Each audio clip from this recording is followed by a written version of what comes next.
TV এবং media সার্ভিসেসের পক্ষ থেকে আমি সাবেরা আপনাদের সবাইকে আমন্ত্রণ জানাচ্ছি আমাদের শিল্প ও সাহিত্য অনুষ্ঠানে। আমাদের শিল্প ও সাহিত্য অনুষ্ঠানে আমাদের মাঝে উপস্থিত আছেন কবি জহিরুল ইসলাম। কবি জহিরুল ইসলাম উনি নিউ ইয়র্কে থাকেন, উনি এখানে এসছেন। আজকে উনি আমাদের মাঝে নিয়ে এসেছেন ওনার লেখা কিছু কবিতা আবৃত্তি করবেন। আসুন আমরা শুনি ওনার লেখা কবিতা। আপনাকে অশেষ ধন্যবাদ আমাদের এই সানাম টিভির স্টুডিওতে কষ্ট করে আসবার জন্য। অনেক ধন্যবাদ আপনাকে, সানাম টিভিকে বিশেষ ধন্যবাদ। আমি আজ থেকে 9 বছর আগে বা 10 বছর আগে সানাম টিভি শিল্প সাহিত্য অনুষ্ঠানটি শুরু করেছিল নিউ ইয়র্কে, এবং তখন আমার যদ্দূর মনে পড়ে প্রথম দিকে আমি যুক্ত হয়েছিলাম, কয়েকটি অনুষ্ঠান করেছিলাম, কবিতা পড়েছিলাম। এইবার আমি ডালাসে এসেছি একটি কনফারেন্সে, অফিসিয়াল কাজে। তো কাদের ভাইয়ের সঙ্গে যোগাযোগ হলো, তো তিনি বললেন যে let us take the opportunity, শিল্প সাহিত্যের একটি অনুষ্ঠান আমরা করে ফেলি। তো সেই তারই প্রেক্ষিতে আজকে আসা হলো, এবং আমি খুবই আনন্দিত যে আমার সেই পুরনো সানাম টিভি 10 বছর আগে যেখানে প্রোগ্রাম করেছিলাম সেখানে আজকে আবার প্রোগ্রাম করছি। এটা আমার জন্য একটা সাংঘাতিক আনন্দের ঘটনা। আপনাকেও অনেক ধন্যবাদ আসবার জন্য। আপনার কবিতা আমি শুনেছি, অনেক শুনেছি, এবং আমাদের স্টুডিওতে প্রথম যখন আপনি এসেছিলেন, আপনি প্রথম আমাদের সানাম টিভি যখন আরম্ভ হয় তখনই এসেছিলেন। তো ধন্যবাদ। আপনারা উপভোগ করুন কাজী জহিরুল ইসলামের কবিতা।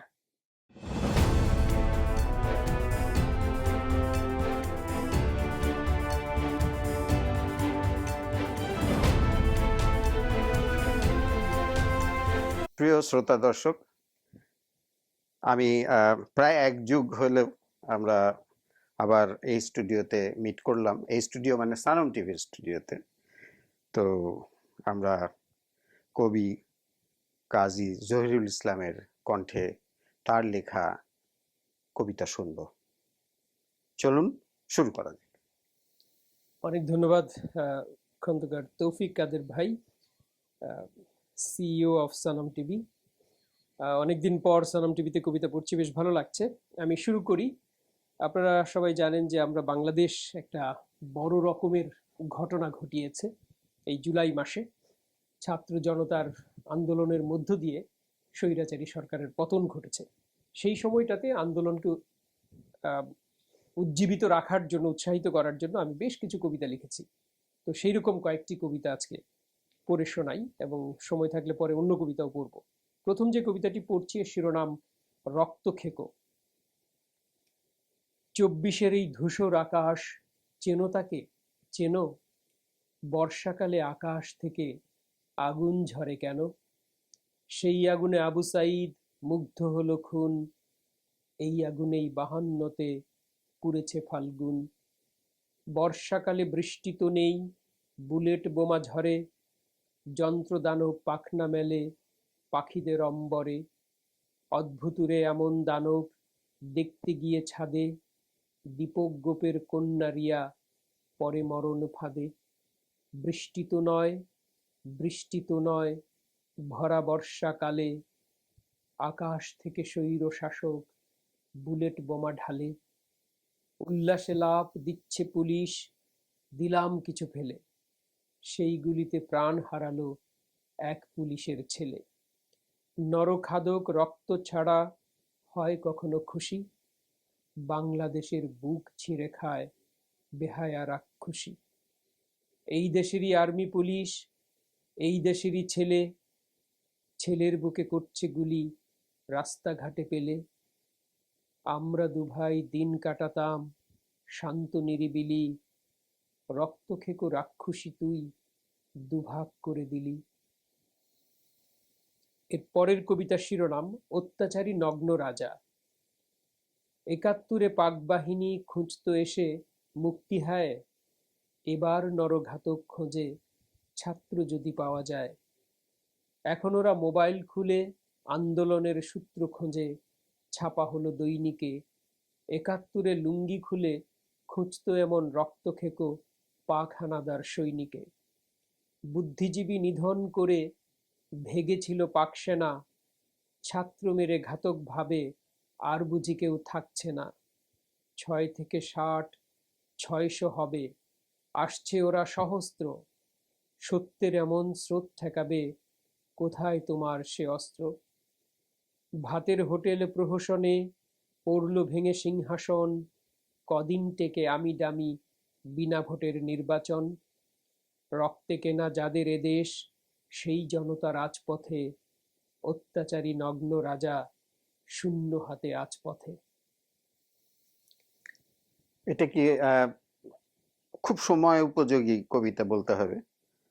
এবং আপনি যে প্যারালেল টেনেছেন সেই ৭১-এর যুদ্ধের সময়কার সাথে এবং এই বর্তমান গণ আন্দোলনের, এটা লক্ষণীয় বিষয়, খুবই লক্ষণীয়। এবং আমিও চিন্তা করছিলাম, কারণ যেটা আমি ভেবে দেখেছি যে আজকাল মিডিয়াতে, সোশ্যাল মিডিয়াতে এত রকমের পোস্ট, কোনটা সত্য কোনটা মিথ্যা সেটা যাচাই করার কথা ছেড়েই দিলাম, কিন্তু সবচেয়ে যেটা কষ্ট লাগে যে মুক্তিযুদ্ধের সময় আমার বয়স ছিল ২০, so I know what we went through. কিন্তু যাদের জন্ম হয় নাই, মুক্তিযুদ্ধের অনেক পরে যাদের জন্ম, তারা যখন কিছু উক্তি করে মুক্তিযুদ্ধ নিয়ে এবং সেই সময় নিয়ে, তখন সেটা সহ্য করা একটু কষ্টকর। তবে তারা যদি মেধাবী হয়, স্টাডি করে, পড়াশোনা করে, সঠিক ইতিহাস জেনে বলে, তাহলে কোনো অসুবিধা নাই। কিন্তু সোশ্যাল মিডিয়া তো একটা ওপেন জায়গা, এখানে যে যা খুশি বলতে পারে।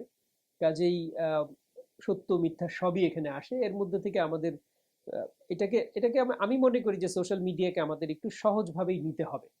মানে সবকিছুকে গ্রহণ করার কোনো দরকার নাই। যেটা আমার কাছে সত্য মনে হবে, সঠিক মনে হবে, আমি সেটা গ্রহণ করব। যেটা আমার কাছে সঠিক সত্য মনে হবে না, সেটা আমি গ্রহণ করব না। কারণ এখানে তো কোনো সেন্সর নাই, যার যা খুশি তাই বলতে পারে। রাইট। আর এটা সোশ্যাল মিডিয়াতে যেটা লেখা হয় সেটা তো, যেটা বলা হয় যে বেদ বাক্য নয়, এটা বেদবাক্য নয়, এটা বেদ এটা বাক্য অথেন্টিক নয়। কোনো সোর্স না। না, ওটার উপর তা ভিত্তি ঠিক। করে আপনি একটা প্রবন্ধ লিখতে পারেন না। কিন্তু আপনি যে কথাটা বললেন যে মেধাবী হলে সে ঠিক আহ, আহ, ইতিহাস জেনে নিতে ইতিহাস পারবে। জেনে নেবে, কিন্তু সেই ঠিক ইতিহাসেই তো গলত। হ্যাঁ, এইটা একটা খুব ভালো কথা বলেছেন কাদের ভাই। আমি দুইটা জিনিসের আপনার প্রশংসা করি। আপনার অবজারভেশন ইজ ভেরি শার্প। এই যে কবিতার মধ্যে এই যে দুইটা প্যারালাল বিষয়কে নিয়ে আসা, এগুলাকে লক্ষ্য করা, এটা একটা। আর দ্বিতীয় জিনিস হচ্ছে যে আমাদের বাংলাদেশের বই পুস্তকে যেসব ইতিহাস রচিত হয়েছে, সেগুলোর মধ্যে যে অনেক গলদ আছে, এই অবজারভেশন আপনার ভেরি কারেক্ট। আমি আম, কি আমার একটা শেকরের খোঁজ নামে আমি একটা বই লিখেছি। জি। তো সেই বইটি লিখতে গিয়ে আমি প্রচুর বাংলাদেশের এই ধরেন 47 থেকে কিংবা আরো আগে থেকে, এমন অনেক আগে থেকে বাংলা ভাষার ইতিহাস, বাংলা কবিতার জন্ম, সেই সময়কাল থেকে শুরু করে এই সময় পর্যন্ত ভাষার বিবর্তনটি কিভাবে হলো, হিস্ট্রিগুলো পড়তে গিয়েছি। পড়তে গিয়ে এত কন্ট্রাডিক্টরি ইনফরমেশন রাইট। পেয়েছি জি, জি। যে কোনটা সত্য কনফিউজড হয়ে যায়।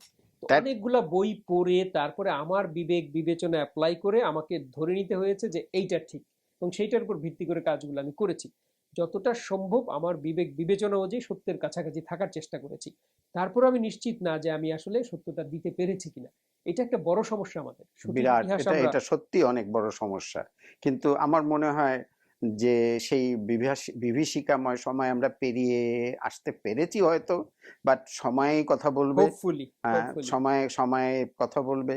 কিন্তু যে জিনিসটা আমাদের খুব বিশেষভাবে লক্ষ্য রাখা দরকার আমি মনে করি, যে সঠিক ইতিহাসটা তুলে ধরাটা অত্যন্ত প্রয়োজন আমাদের ভবিষ্যতের জন্য। হ্যাঁ, একটা একটা রাষ্ট্র যদি দুর্বৃত্তরা শাসন করে, তখন আপনি কার কাছে যাবেন?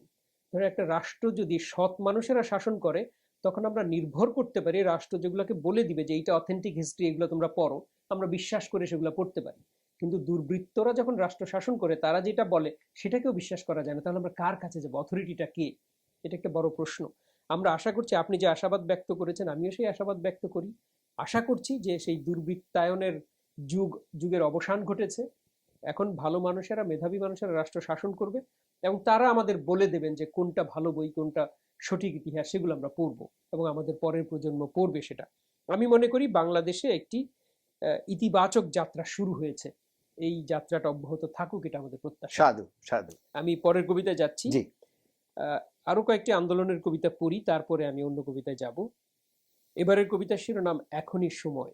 এই কবিতাটা 30শে জুলাই লিখেছি, আগেরগুলো আরেকটু আগের। পুলিশ করেছে পুলিশের ছেলে খুন, দাউ দাউ জ্বলে বাংলাদেশে বিদ্রোহের এ আগুন। তরতাজা প্রাণ বিদ্যালয়ের শিশু, ক্রুশ কাঠে নয় বুলেট বিদ্ধ যিশু। লুটেরা শাসক করছে লুটতরাজ, যিশুদের গান নতুন আকাশে সূর্য উঠেছে আজ। আর নয় লুট খুন ধর্ষণ মিথ্যার জঞ্জাল, বুকের রক্তে রাঙা রাজপথ আকাশে আকাশে লাল। লালের ঝান্ডা উড্ডীন আজ, রাজপথে বিপ্লব। মিথ্যে দেমাগ অহমিকা যত ভেঙে চুরে দেব সব। এসো ভাই বোন ছাত্র জনতা পেশাজীবী গুরুজন, লাল সবুজের পতাকার নিচে দৃঢ় হোক বন্ধন। এ সময় যদি চুপ করে থাকো তুমি, পক্ষ নেব না এই কথা বলে চালাও গোয়ার তুমি। বেঈমান বলে চিহ্নিত হবে, ভুলবে না এই জাতি, হও না যতই লাট বাহাদুর ক্ষমতাধরের নাতি। আর যদি করো মিথ্যের সাথে আপোষ, তুমি হয়ে যাবে স্বৈরাচারীর পাদুকা মোছার পাপোশ। সময় যে বড় কম, এখনই সময় শির দ্বারা তুমি সোজা করো একদম। হাতে হাত ধরে সামনে এগিয়ে চলো, কণ্ঠে স্লোগান আকাশ কাঁপিয়ে সত্যের কথা বলো। কালো রাত্রির আধার ছিন্ন করে আনবো এবার নতুন সূর্য ঘরে। ওয়ান্ডারফুল, খুব সুন্দর। আমি আন্দোলনের মধ্যেই একটা গান লিখেছিলাম এবং গানটি পরদিনই আমাদের প্রিয় কণ্ঠশিল্পী সুজিত মুস্তফা তিনি সুর করেন, এবং তারপরে তানভীর তমাল নিউ ইয়র্কে থাকেন, তিনি তখন বাংলাদেশে ছিলেন, আমি জানতাম না। আমি তাকে মেসেঞ্জারে গানটি পাঠিয়েছি এবং সুজিত মুস্তফার সুরটিও পাঠিয়েছি, তো তিনি সেটি গেয়ে পাঠিয়েছেন। তারপর এটা ফেসবুকে যায়, আমি দেখলাম আজকে পর্যন্ত প্রায় 6.5 লক্ষ বার এটা প্লে হয়েছে। তো আমি মনে করি যে এই গানটিও আন্দোলনকে মানে উজ্জীবিত রাখার জন্য, চাঙা রাখার আমরা জন্য নিশ্চয়ই আপনার এই গানের ট্র্যাকটা রেকর্ড করে নেব, ট্রান্সফার করে নেব। আমি গানের কথাগুলো এখন শোনাই। হ্যাঁ প্লিজ। আন্দোলনের গান। নিশ্চয়ই। রাঙা রাজপথ শত শহীদের রক্তের আলপনা, আত্মত্যাগের এই ইতিহাস কোনোদিন ভুলব না। কত বুক তুমি ঝাঁঝরা করবে আমরা যে অগণিত, সাহসে মোড়ানো এই বুকে আজ অধিকার বিম্বিত। দুঃশাসনের শৃঙ্খল ছিঁড়ে ছাত্র জনতা মানুষের ভিড়ে এনেছি সত্য সাম্যের গান ছন্দের মূর্ছনা। এখানে আমরা বৈষম্যের কবর রচনা করি, তপ্ত দুপুরে তৃষিত কণ্ঠে ঐক্যের গান ধরি। চিল শকুনের নখের আঁচড়ে স্বাধীনতা বিক্ষত, হুঁশিয়ার করি ব্যারেলের গুলি রাখো তুমি সংযত। কত লাশ নেবে আর কত খুন, পেছনে তাকাও আসছে দ্বিগুণ। দাবি আদায়ের লক্ষ্যে অটল, কেউ ঘরে ফিরব না। এরপরে সবাই বলছে দেশ স্বাধীন হয়ে গেছে 5 তারিখে। স্বাধীন হয়ে যাওয়ার পরে লিখেছি একটি কবিতা, কবিতার শিরোনাম রক্ত জুলাই। রাজপথ জুড়ে ছড়ানো গ্রাফিতি, ঐক্যে মোড়ানো কি যে সম্প্রীতি। শহীদ হয়েছে কত বোন ভাই, লিখেছে সে কথা রক্ত জুলাই। শ্রমে ঘামে আর সৃজনানন্দে, ক্লান্তিবিহীন হর্ষ ছন্দে। স্বদেশ গড়ার মহা উৎসব, গণমানুষের এই বিপ্লব। হাতে হাতে ঝাড়ু কাস্তে কোদাল, সাফ করি পাপ মোহ জঞ্জাল। পথে পথে লেগে আছে যত কালি, স্বৈরাচারের ধুলো কাদা বালি। ধুয়ে মুছে সব ঝকঝকে সাফ, বিকশিত আজ আলো ইনসাফ। সকলে বেকুল হাত খুলে দিতে এ প্রিয় স্বদেশ প্রাণের মাটিতে। হাতে হাতে কাজ কণ্ঠে স্লোগান, নতুন ফসলে ভরা উদ্যান। নির্ঘুম রাত জেগে আছে পাড়া, সোনার ফসল দিচ্ছে পাহারা। ছেলে বুড়ো সব ছাত্র জনতা, অন্ধকারের নিস্তব্ধতা খান খান করে ভেঙে দিয়ে আজ গণমানুষের কুচকাওয়াজ। দারুণ বাজছে তীব্র মুখর, কাঁপিয়ে রাতের ত্রস্ত প্রহর। কত রাত পরে এলো এই ভোর, নৈতিকতার আলো উন্মেষ।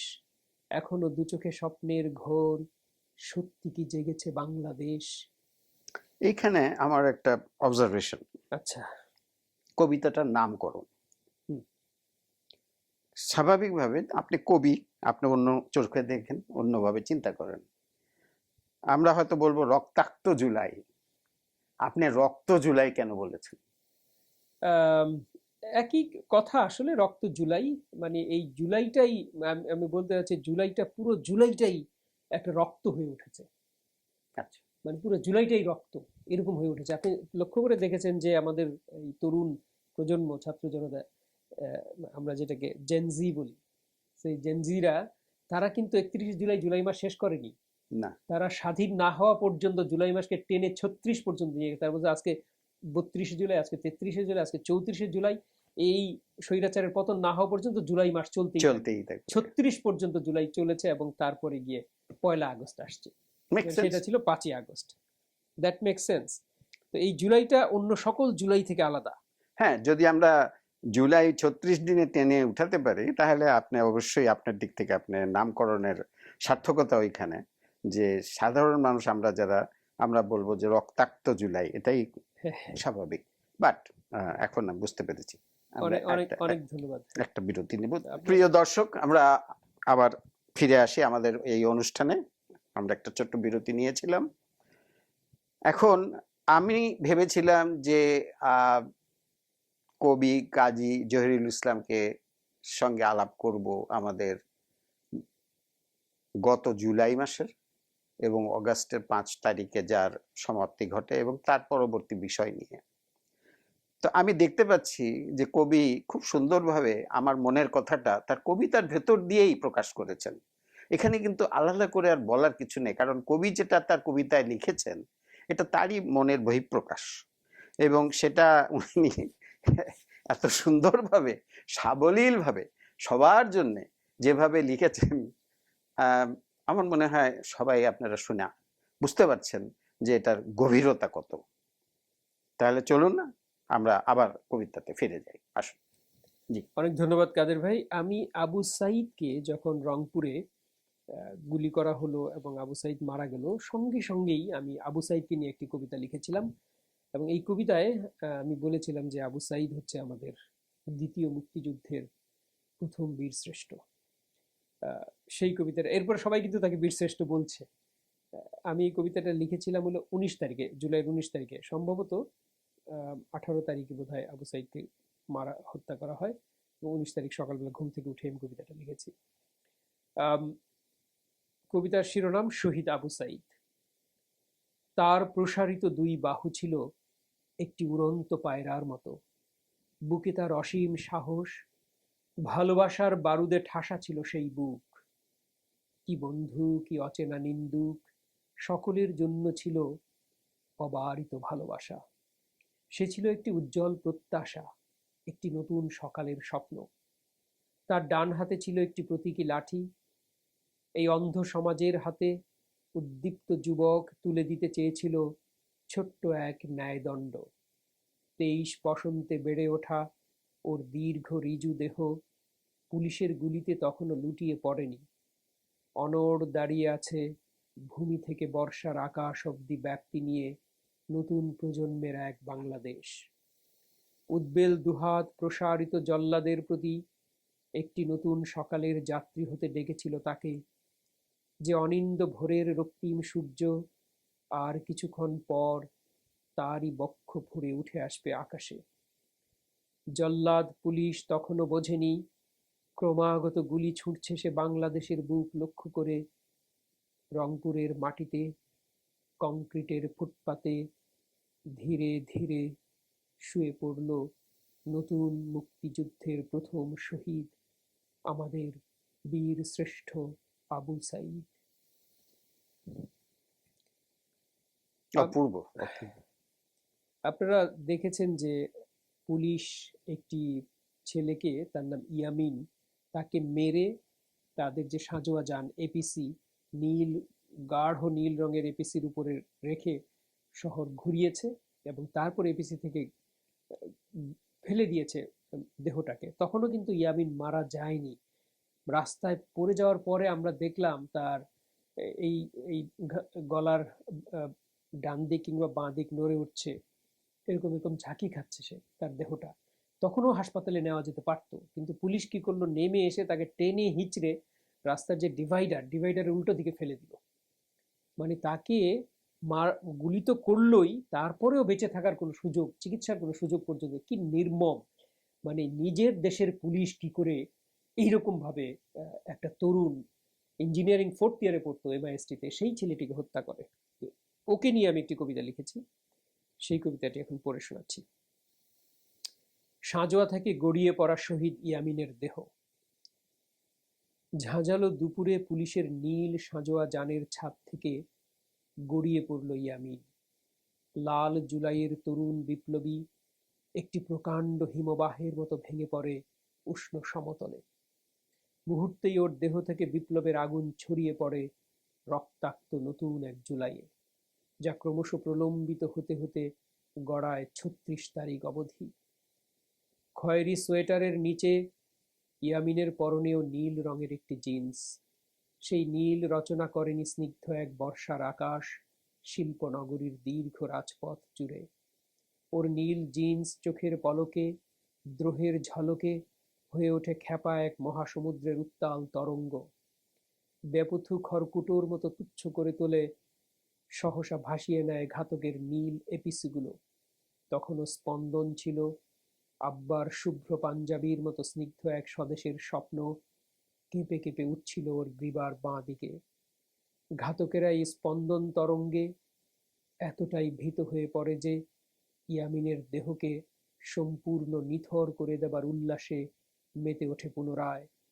বিপ্লবের আগুন দৃষ্টির আড়াল করার জন্যে ওরা এক উদ্দীপ্ত তরুণ সৈনিকের মুমূর্ষ দেহকে সাভারের রাস্তায় টেনে হিঁচড়ে ছুঁড়ে ফেলে দেয় কংক্রিট ডিভাইডারের অন্য পাশে। বিশ্ববিদ্যালয়ের উত্তপ্ত ছাত্রাবাসগুলো বন্ধ করে দেয় স্বৈরাচারের দোসর নপুংসক কর্তৃপক্ষ। নিরাপদে বাড়ি ফিরেও স্বস্তি নেই তরুণ ইয়ামিনের। বন্ধুরা ফিরেছে তো? অস্থির ইয়ামিন। বাবা ওকে ফেরাতে পারে না। বন্ধুদের বাঁচাতে হবে, এক্ষুনি বেরিয়ে পড়তে হবে, ডাকতে হবে অন্য বন্ধুদেরও। ভেঙে দিতে হবে স্বৈরাচারের তখ্তে তাউস। শত বিপ্লবীর দুঃসাহসী মায়েদের একজন ইয়ামিনের সামনে এসে দাঁড়ান। কৈশোর উত্তীর্ণ পুত্রের বুকে দোয়া ইউনুস পরে নির্ভরতার ফু দিয়ে বলেন, যাও সোনা, বাংলাদেশ আজ তোমার প্রতীক্ষায়, তুমি যাও। মমতার বুক থেকে ছিটকে বেরিয়ে আসে মধ্যবিত্তের স্বপ্ন আন্দোলনের উত্তপ্ত রাজপথে। দেশ মাতৃকার সুবৃহৎ কোল উজ্জ্বল করে জ্বলে ওঠে ওরা। ঘাতকের গুলি বোঝে না স্বদেশ, বোঝে না মায়ের মমতা, পিতার অশ্রুসিক্ত শব্দাবলী। শুধু রক্ত বোঝে, বোঝে লাশ আর অবৈধ ক্ষমতা। হাসিনার রক্তলোলুপ ঘাতক বুলেট ঝাঁঝরা করে দেয় এক সম্ভাব্য প্রকৌশলীর দেহ। ভেঙে পড়া, নষ্ট হয়ে যাওয়া রাষ্ট্র মেরামতের প্রতিশ্রুতি বুকে নিয়ে ভর্তি হয়েছিল যে তরুণ এমআইএসটির উজ্জ্বল ক্যাম্পাসে, চকিতে লুটিয়ে পড়ে সে রক্তাক্ত জুলাইয়ের সমস্ত অবয়ব জুড়ে। চতুর্দিক প্রকম্পিত করে তখন সহস্র কণ্ঠে উচ্চারিত হয় এক গগন বিদারী স্লোগান, বুকের ভেতর দারুণ ঝড়, বুক পেতেছি গুলি কর। এগুলো অনেক মানে এটা এতই কি বলবো যে এটা এটা এমন জায়গায় গিয়ে আঘাত করে যে তারপরে আর কিছু বলা খুব খুব ডিফিকাল্ট। হ্যাঁ, এই কবিতাগুলো লিখতে লিখতে আমি কেঁদেছি, আবার বসেছি, আবার বাদ দিয়েছি, আবার লিখেছি, এরকম করে শেষ করেছি। মানে সেই সময়টা, আমি অসুস্থ আপনি জানেন, তো সেই সময়টাতে আমার রাতে মানে ঘুমানো ঠিক মতো ঘুমটা হওয়া দরকার, কিন্তু ঘুমাতে পারি না। কি এটা হচ্ছে আমরা বাংলাদেশে, আমরা কেউ কেউই কেউ ঘুমাতে যারা পারি। প্রবাসে আছে তারা কেউ ঘুমাতে পারেনি। কি হচ্ছে বাংলাদেশে, প্রতি মুহূর্তে কি হচ্ছে বাংলাদেশে। আর এত এত এত এত তরুণ ছাত্রদের হত্যা করেছে।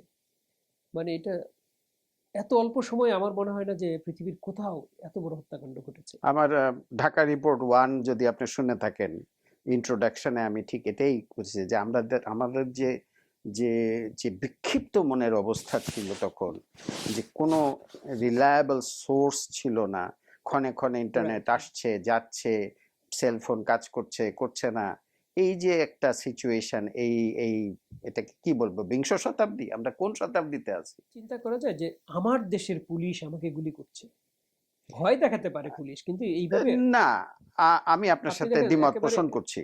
রিয়েল কারণ বুলেট দিয়ে গুলি করছে। না, রেল বুলেট দিয়ে আমি আপনাকে বলি, আমি ছিলাম সেখানে। আমি তখন বিশ্ববিদ্যালয় রিপোর্টার। ৭১-এর পরে ইউনিভার্সিটিতে যখন ভর্তি হলাম, আমি বিশ্ববিদ্যালয় রিপোর্টার। আপনার ছাত্র ইউনিয়নের মিটিং হলো, ভিয়েতনামের বদলা নেব বাংলাদেশের মাটিতে।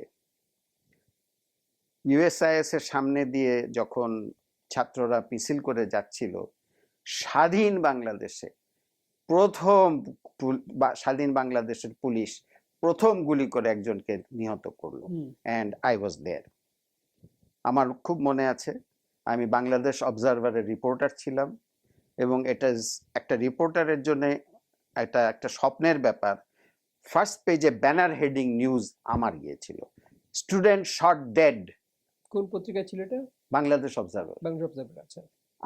আমার নাম দিয়ে বাই আওয়ার ভার্সিটি করেসপন্ডেন্ট, নাম দিতে পারে না ভার্সিটি করেসপন্ডেন্ট, কিন্তু যারা জানে তারা জানে, আমি তো জানি যে ইট ওয়াজ মাই রিপোর্টিং। তে এখন it started right there, then and there. এই কত 54 বছর হলো, 53 54 হোয়াট এভার, কিন্তু আপনি যখন বলেন যে আমার দেশের পুলিশ আরো গুলি 90-এর গণ আন্দোলনের সময় গুলি করেছে, সবসময় করেছে, এটা পুলিশের কাজ। আমি বলছি যে এত মানুষকে এটা বলবো যে হত্যা করার উদ্দেশ্যেই হত্যা করা হয়েছে, ভয় দেখানো কিংবা ব্ল্যাঙ্ক ফায়ার এগুলো না। এখন তারা রীতিমতো হিংস্র জানোয়ারের মতোই তারা বিহেভ করেছে, এটার মধ্যে কোনো কিন্তু নাই। কিন্তু এটা আপনার অনেকেই বলে যে যে আমাদেরই পুলিশ আমাদেরই ছেলেদের বুকে গুলি করছে, এটা আজকে নতুন নয়, এটা বাংলাদেশ হওয়ার পর থেকেই এর যাত্রা শুরু হয়েছে। কিন্তু যেটা লক্ষণীয় সেটা হলো যে সবাই বিশ্বাস করেছিল যে যখন সেনাবাহিনীকে তলব করা হলো, সেনাবাহিনী এই কাজ করবে না, তারা দেশের মানুষের বুকে গুলি করবে না, এবং সেই বিশ্বাসটা তারা রেখেছে।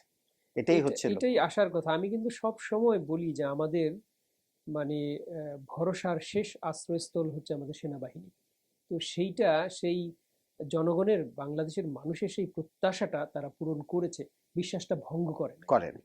এইটা হচ্ছে একটা বড় ইতিবাচক ঘটনা ঘটেছে, এবং আমি আশা করব সব সময় বাংলাদেশ সেনাবাহিনী এই কাজটি করবে।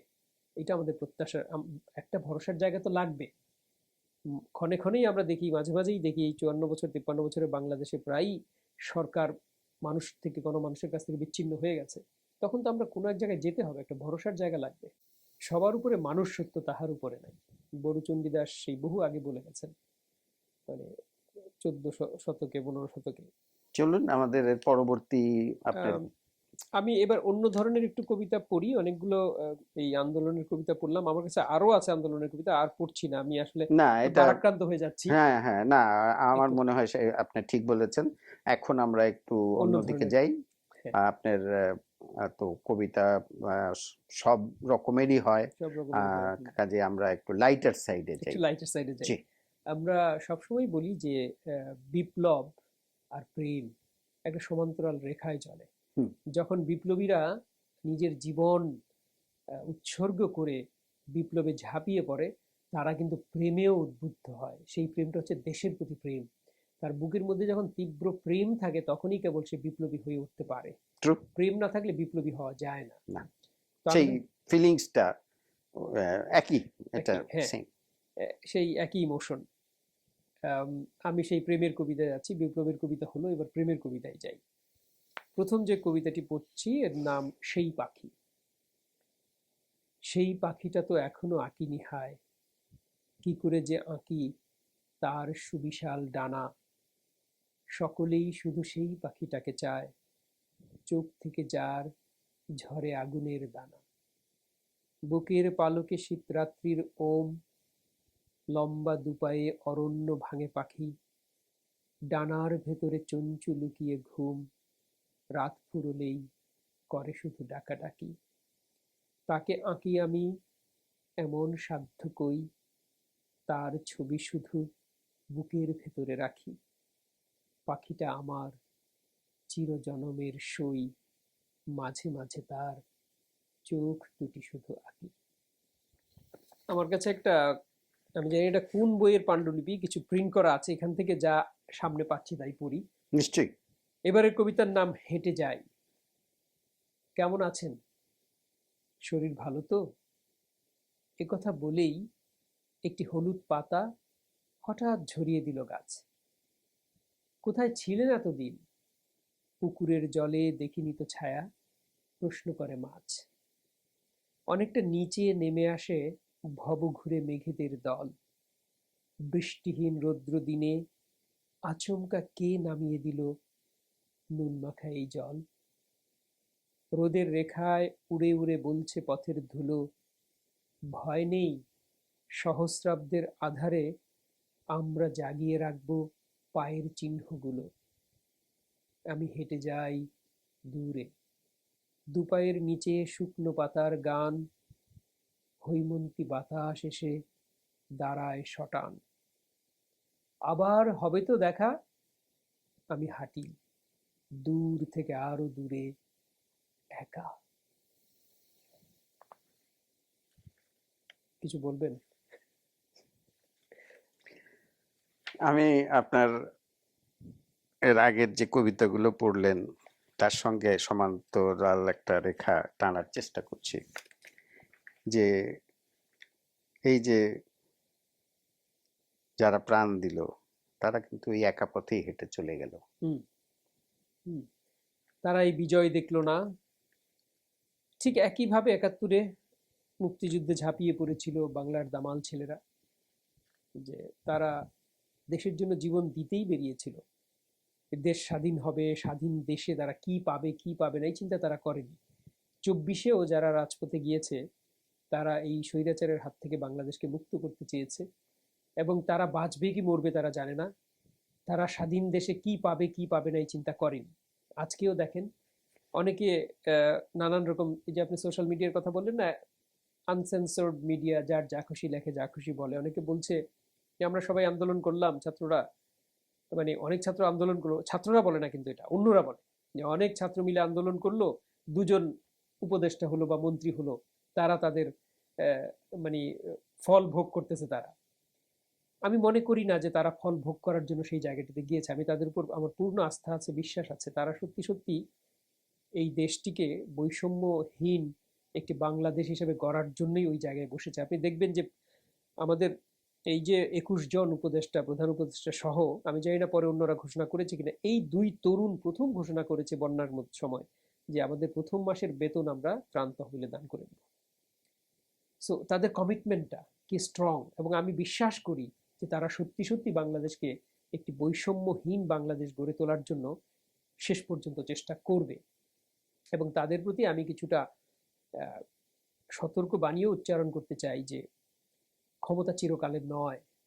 তোমরা আজকে মন্ত্রী হয়েছ, এই সরকারের আয়ু কতদিন? বড়জোর ২ বছর, ৩ বছর, এর বেশি একটি অনির্বাচিত সরকারের জনপ্রিয়তা থাকবে না। এমনি মানে রাষ্ট্র সংস্কার করে একটি নির্বাচন দিয়ে গণতান্ত্রিক সরকারের হাতে আলটিমেটলি ক্ষমতা হস্তান্তর করতে হবে। এটি করতে গড়িমসি করলে এই সরকারের বিরুদ্ধে আবার মানুষ আন্দোলনে নামবে, কিন্তু সেই জায়গাটিতে যেন যেতে না হয়। তো এই সরকার যখন চলে যাবে, তোমরা আবার সাধারণ মানুষ হয়ে যাবে, তোমরা মন্ত্রী থাকবে না। কিন্তু যদি ভালো কাজ করে যাও, সারা জীবন সম্মান পাবে। আর যদি ভালো কাজ না করতে পারো, তাহলে সবাই তোমাদেরকে অন্যদের যেভাবে অন্যদেরকে তিরস্কার করছে, বিশ্বাসঘাতক বলছে, তোমাদেরকে তাই বলবে। কাজে আমি বলবো যে যে সম্মান তোমরা অর্জন করেছো, এই সম্মানকে কিছুতেই ক্ষুণ্ণ হতে দিও না। True, right. তো আমি আবার কবিতায় যাচ্ছি। ফুলদানি কবিতার নাম।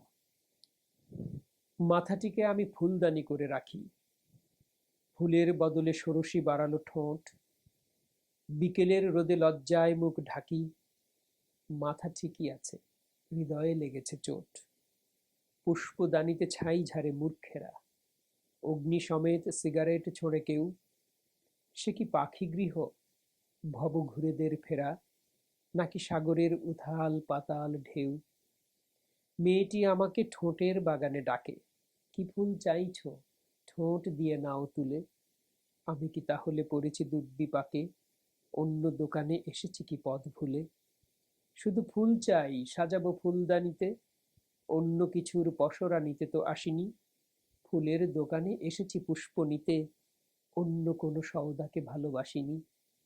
মেয়েটি তখন ফোটালো গুচ্ছ ফুল, গোলাপ, বকুল, রজনীগন্ধা, জুঁই। আমি কি তাহলে দেখেছি সকলই ভুল? ষোড়শীর ঠোঁটি পুষ্প চাষের ভুঁই। ভেরি রোমান্টিক কবিতা। ভেরি রোমান্টিক, খুবই রোমান্টিক।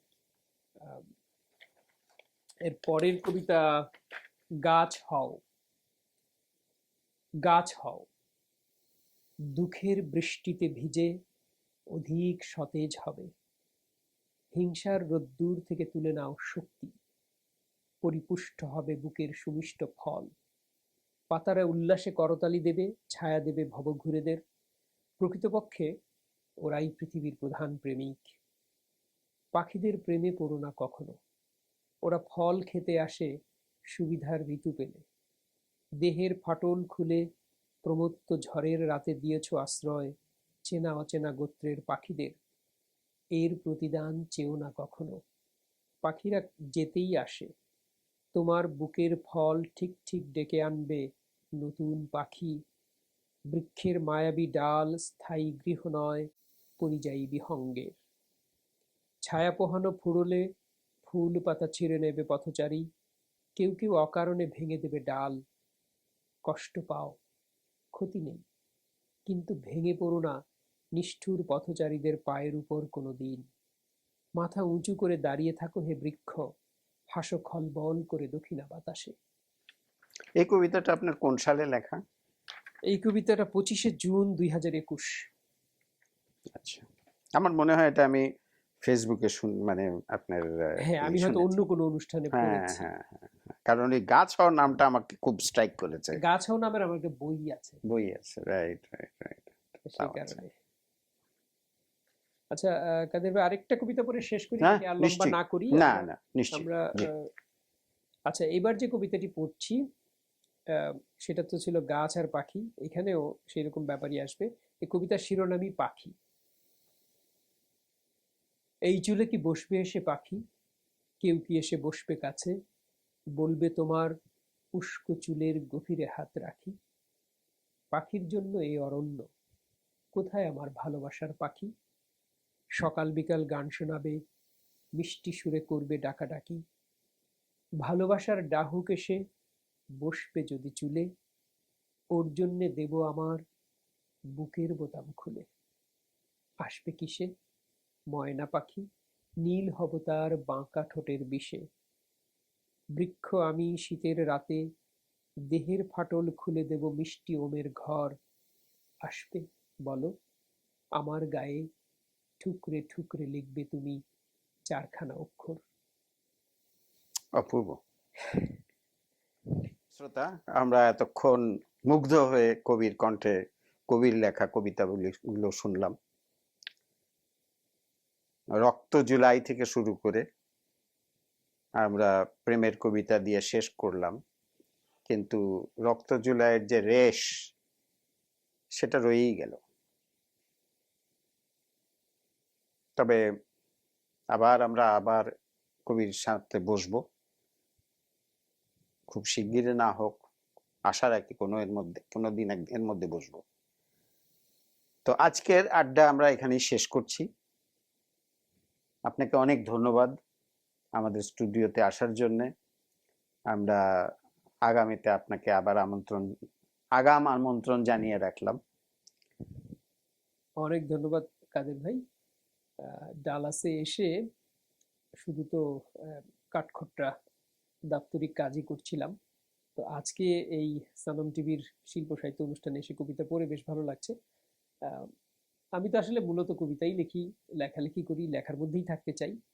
কিছুটা সময় অন্তত লেখার মধ্যে থাকতে পেরেছি, কবিতার মধ্যে থাকতে পেরেছি, এটি আমাকে ভীষণ আনন্দ দিয়েছে, এবং এই আনন্দের আয়োজনটি আপনি করবার জন্য আপনাকে অনেক ধন্যবাদ। প্রায় এক যুগ হলো প্রায় আমি আপনার সঙ্গে পরিচয় হয়েছে, এবং আপনার এই কবিতার একজন কি বলবো, আমি গুণমুগ্ধ। এই তো পেয়ে গেছেন। হ্যাঁ, আমি গুণমুগ্ধ। সো সেই জন্যে কিছু কিছু কবিতা, সব কবিতা এরকম একটানা শোনা যায় না। উইথ অল ডিউ রেসপেক্ট, সবাই লেখা তো একরকম হয় না। তো আপনারটা শুনে আমি কোনো সময় টায়ার্ড ফিল করি না। I think it's very rejuvenating, specially এটা আমার জন্য অনেক বড় পাওয়া। স্পেশালি যখন যখন বর্তমান অবস্থা নিয়ে যেভাবে আপনি করেছেন, তো আমরা প্রিয় দর্শক, আমরা কবির লেখা গান দিয়ে আজকের অনুষ্ঠানটা শেষ করব। আমরা এখন ওনার গানে চলে যাব। আমরা এখানে বিদায় নিচ্ছি। আপনাকে আবারও ধন্যবাদ। আমাদের পরবর্তী আড্ডাতে আপনার আমন্ত্রণ। রাজপথ শত শহীদের রক্তের আলপনা, আত্মত্যাগের এই ইতিহাস কোনোদিন ভুলব না। রাঙা রাজপথ শত শহীদের রক্তের আলপনা, আত্মত্যাগের এই ইতিহাস কোনোদিন ভুলব না।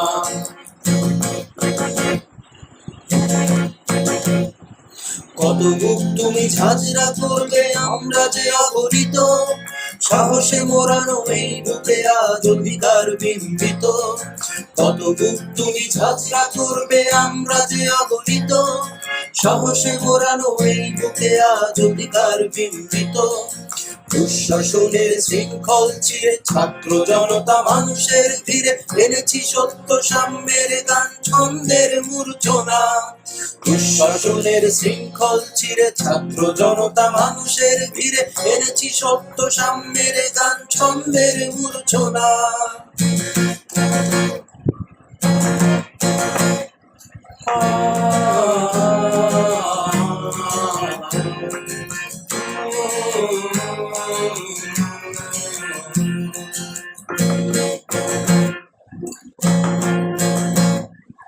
এখানে আমরা বৈষম্যের খবর রচনা করি, রক্ত দুপুরে তৃষিত কণ্ঠে ঐক্যের গান ধরি।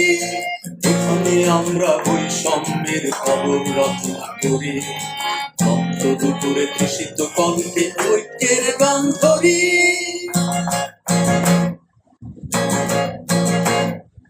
চিল শকুনের নখের আচরে স্বাধীনতা বিক্ষত, হুঁশিয়ার করি ব্যারেলের গুলি রাখো তুমি সংযত। চিল শকুনের নখের আচরে স্বাধীনতা বিক্ষত, হুঁশিয়ার করি ব্যারেলের গুলি রাখো তুমি সংযত। কত লাশ নেবে আর কতক্ষণ, পেছনে তাকাও আসছে দ্বিগুণ, দাবি আদায়ের লক্ষ্যে অটল কেউ ঘরে ফিরব না। কত লাশ নেবে আর কতক্ষণ, পেছনে তাকাও আসছে দ্বিগুণ, দাবি আদায়ের লক্ষ্যে অটল কেউ ঘরে ফিরব না।